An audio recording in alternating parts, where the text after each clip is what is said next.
Today on Mentor Moments, we are welcomed by LPC and CRC Mirranda Cardinali. Honesty has really just been kind of the thread that I pull through everything, and just make sure that I'm very transparent with everybody that I come in contact with. Mirranda is the owner of Osage Valley Counseling.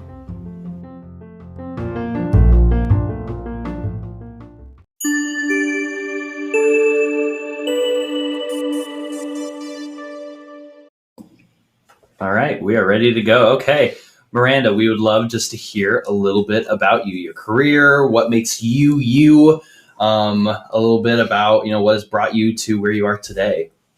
Sure, absolutely. And thank you for having me. I graduated Maryville University from the rehab counseling program back in 2017.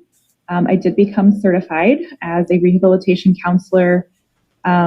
Started working for a nonprofit agency in the substance use field, and I did that for a few years. My clinical supervisor actually turned me on to EMDR therapy, and so I transitioned over to really specializing in trauma. I opened my group private practice last year, October of 2021, and currently working on my certification as an EMDR therapist. Wow. So for our listeners that know nothing about EMDR, can you give us a little bit of what that means?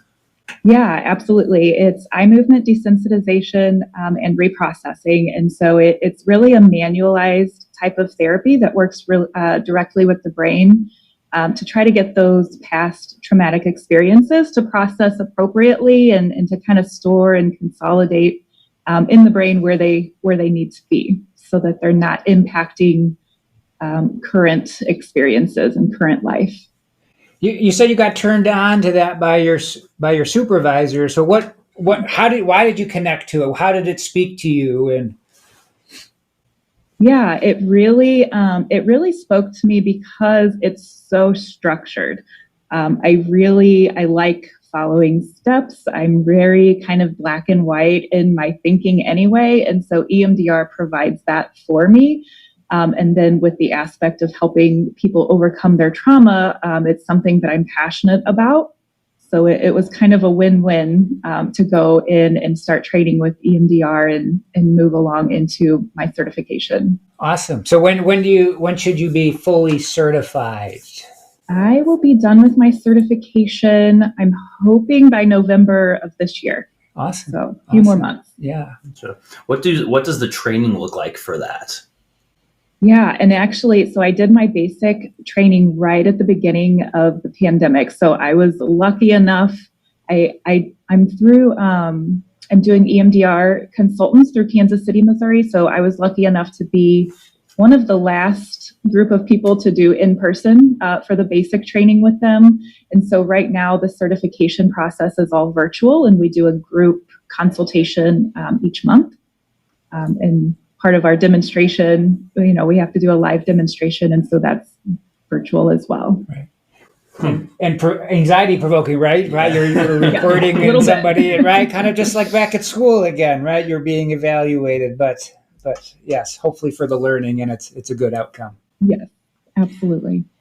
Well, so you also mentioned starting your own group practice. Like what led you in that direction? What was sort of turning inside of you saying that was the next path for you?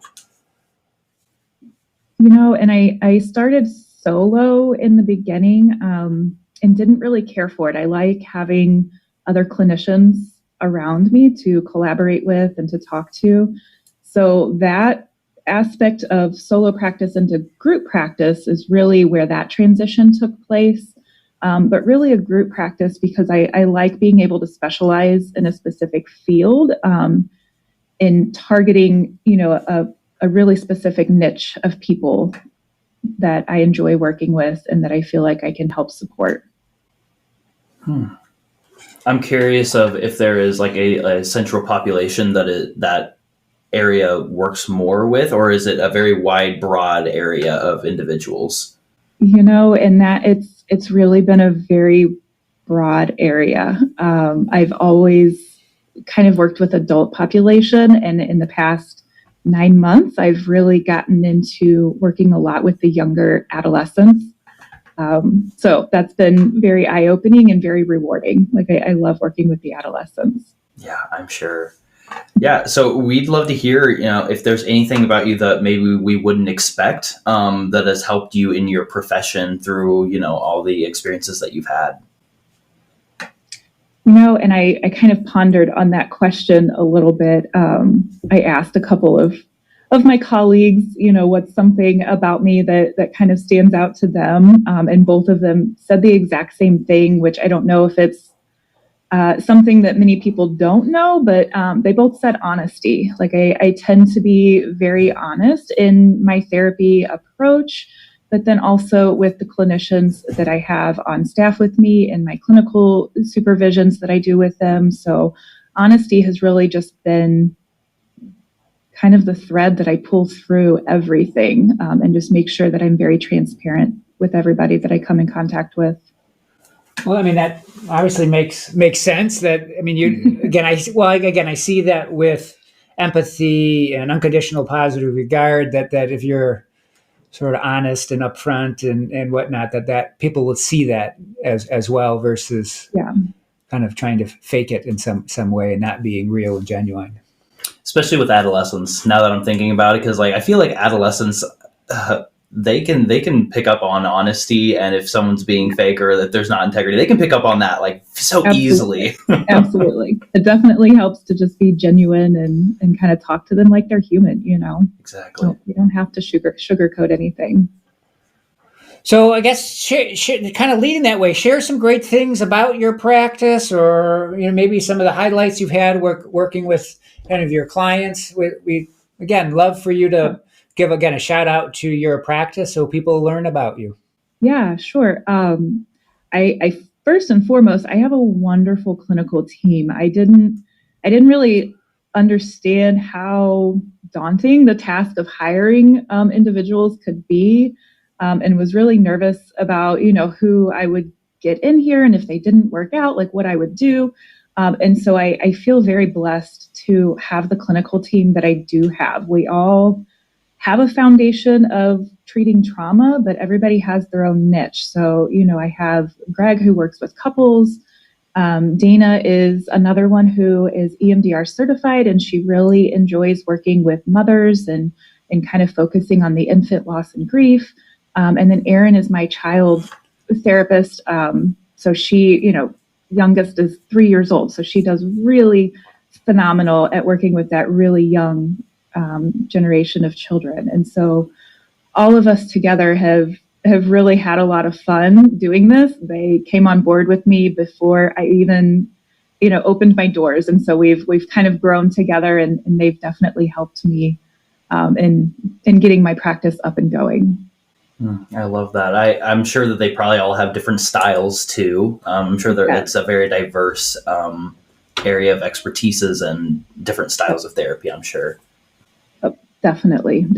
And we work very well together. We collaborate regularly on, cases that we get that, might need a little inside help. I know Erin especially has helped me to become more confident and comfortable in working with those younger adolescents, because that's what she does. That's where she shines. So yeah, it's been really nice having a group of passionate clinicians that are working alongside me. So in addition to, that daunting task that is hiring people, what would you say would be one of the first hills that you had to climb in terms of starting your practice? What was one of those first things that you just, that was tough and difficult, but you made it through, and it made the whole situation a lot easier, I suppose? With the hiring process, is that? Or I suppose just any part in starting your practice. What's that first hump that's just kind of tough to get started? Yeah. I suppose it was really difficult actually transitioning from solo into a group practice. I wasn't, I'm kind of learning as I go, and so just the legal side of it and getting credentialed with insurance companies and things like that was actually very difficult. So, if I could go back and redo it again, I would maybe weigh out pros and cons of solo practice versus group practice and be confident in my decision up front. That way I didn't have to go through, the transition. But ultimately I learned a lot and made it through. So that makes sense. Yeah, I think some nice advice there. And I know we'll probably have a lot of listeners sort of maybe a year or two behind you, right? And so that Right. will definitely be helpful. Yeah. I sort of want to take a jump back because some of those things that you were talking about is sort of life professional issues, we've talked about in class. So really just like you're saying, I don't think we ever stop feeling gaining in our confidence in again, whether it's increasing our scope of practice. And I know sometimes we talk about it in class as sort of this imposter complex, or we feel the weight of, oh my God, I'm going to be working with somebody and they're really counting on me. Can I do it? The value of sort of that group supervision. I mean, I know we always talk about have a good supervisor, make sure he has a good team together to talk about, issues. So I know I kind of gave you a couple of different things to kind of chat about, but feel free to, I don't know, just say what comes to your mind. Yeah. Yeah, absolutely. And I am, I'm a part of groups on the socials. So I get a lot of like networking and connection with other colleagues and professionals in the field. And I think that has been the biggest thing for me because it's not, just like doing group therapy, it helps for me to realize I'm not the only one going through this. Like other people, have failed in certain aspects and they share, that experience and what that was like for them and what they did to kind of overcome that. And so just stories like that and hearing where other professionals are at in their, private practice has been very helpful. And then as well as, some of the professional organizations that back me up as well are there for us support. And I know, trainings and just extra knowledge and things like that, I can always fall back and look there as well. Gotcha. Yeah. Well, I'm glad that you brought that up because that's a good segue into my next question, which is, how did you get involved in professional organizations and how has that impacted your practice? Yeah, well, and so right out of Maryville, one organization is the CRC, the Commission on Rehab Counseling. I've been a part of that for almost 5 years now. And so that has been a lot of the trainings and stuff that, have to go through the CRC approval process. I know I can go there to find those, but then two, I'm also a part of their database. And so somebody can look me up and, look for a CRC counselor in their area.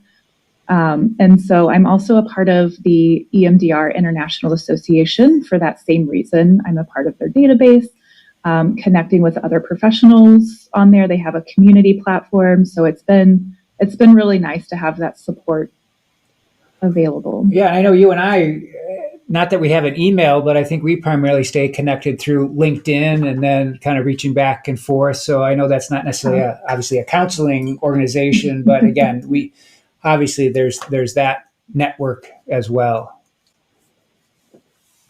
And for all those students listening, connect with me on LinkedIn. That way I know where you are, right? And where you're working and what credentials you have. So when I need to LinkedIn is great. Update that, all that kind of good stuff. So yeah. I'm still curious about EMDR because I understand like the connection between the body and the brain, but I'm so curious about like the eyes. I never think about how the eyes are connected. Could you fill me in a little bit more on like the connection that there is between like the memory system and brain or eye movements? I'd love to hear more. So, and it's more about the bilateral stimulation. So you can do eye movements, you can do tapping, or even auditory. They can wear headphones and kind of have the beeping back and forth. So it's more about the bilateral. It's stimulating the left and the right hemispheres of the brain. And so what tends to happen when something traumatic happens and you feel stuck, it pauses that natural healing process that would normally take place. And so usually that memory or that experience gets kind of stuck on that emotional side of the brain, on the right side of the brain. And so, people long term, you might hear, oh, I still feel like it happened yesterday. And they just really are impacted in their day-to-day life by that traumatic experience. So that, as a clinician, tells me that that experience is kind of stuck. It didn't go where it needed to go. And so EMDR is, again, that manual process of helping them stimulate the left and the right hemispheres of the brain while they're focusing on that negative target. And it helps it to move over to the logical side of the brain, their left side, so it can consolidate and be stored away properly. And so if you think of that REM state of sleep, like we hit REM state and we're processing through our experiences throughout the day, that's the same kind of concept with EMDR. That is so cool. I think we know episode 2 follows, right? Just a deeper dive, right? So cool. Well, we've come to the time now. We want to turn the mic over to you, Miranda. What is this great? I mean, Brayden and I, we didn't get any sleep last night waiting to hear your tip, your mentor moment. So what's this great words of wisdom you have for our listeners? I really think it's going to be just don't ever give up. Like don't let that anxiety stop you from doing something that you really want to do, because I was really nervous transitioning into private practice, especially going solo. But I did it. I connected with other professionals and other people who had already been through that process. And so, I pushed through that anxiety, really got out of my comfort zone. And I would not go back for nothing. I absolutely love it. So definitely just don't let the anxiety or the nervousness stop you from doing what you want to do. Yeah, we learn from risk-taking, right? That there's some personal growth in sort of just closing your eyes and doing the leap. Yep, absolutely. Awesome. Well, we thank you. It's been a great episode, and we look forward to your future success. Thank you so much. I've always been interested by EMDR. Like I know like little bits and pieces of it that I get from like podcasts and other like conversations I have with people, but I think it's so interesting. Yeah. I mean, I just love when you find something you're connected with and then sort of throwing yourself in it to get better, knowing that it's going to have an impact on the people that you're working with. Mm-hmm. And again, I just know sometimes, in courses we talk about having the therapy, the counseling fit with your personality, and obviously then that the person you're working with needs to have that match as well. But then again, when that all comes together and blossoms. Yeah, it's very cool. And like the fact that she wouldn't have discovered that if it wasn't for like her supervisor. Yeah, just the value and importance of having a good supervisor, and now, as she said, just having great colleagues to sort of work with and banter ideas back and forth. Although she didn't say it, I'm sure that's a lot of ethical dilemmas as you're sort of it's a good place to kind of go through that as well. Yeah, I think I can only imagine what it would be like hiring, because like that now you're utilizing a whole new set of skills that I think are very CRC centered, that are like in that hiring practice and figuring out what kind of people do I want on my team. That's a big thing to kind of tackle, I think. So. Well, and especially there's maybe when you're hiring somebody for a business, but when it's your business, right? Because they're obviously then representing. Yeah, you as well, because like they're representing you, they're representing the business, and then you have to think about the clients that you're working with. How will not only how these employees work with me, but how will they work for my clients? That's tough. Very cool though. Yeah, well, so cool. Yeah, it was great having Miranda on our show, and again, maybe we'll have her back with maybe other guests that have started a private practice, and maybe we can have a more in-depth show about things to think about in starting your own private practice. For sure.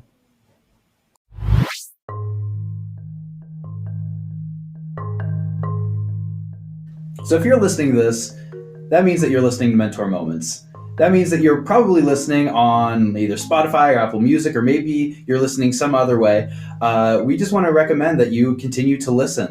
Tune into some of our previous episodes and stay tuned. Subscribe to us because we'll have plenty more episodes coming your way as well. In addition to the podcast, we have 2 other ways for you to stay connected with the Missouri Rehabilitation Association Eastern Chapter and Maryville University's Rehabilitation Counseling Program.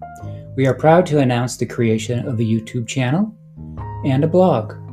Both the blog and the YouTube channel will have all things related to the Missouri Rehab Association Eastern Chapter and Maryville University's Rehabilitation Counseling Program. Check us out.